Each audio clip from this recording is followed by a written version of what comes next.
I feel myself weakening. It's a sign that I am beginning to lose control. I am becoming a vampire, but not in the conventional sense of that term. You see, I have transformed myself into a predatory thing, but it's not finished yet. It requires consecration. The consecration of murder. For most of my life, I have been involved with the occult arts, with its many dangers and promises and many misleading paths. If I could love a thing, it's this thing that would claim a love.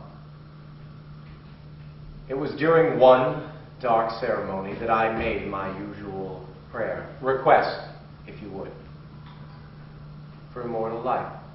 Not so much of eternal youth, but to see the world die around me and for myself to remain unchanged. It was a long ceremony with both Colette and Antonia present to give it the needed momentum and female sustenance. We erected an unholy cross of supplication. Supplication to the gods of darkness, who grant favors, but not forgiveness. No, never that. I placed myself upon this cross, and I prayed to be given immortality. Immortality at any cost. An unholy messenger answered my plea, my call of vampirism. A vampire who may dwell in the shadows of the daylight and feed on the living in the sanctuary of the night.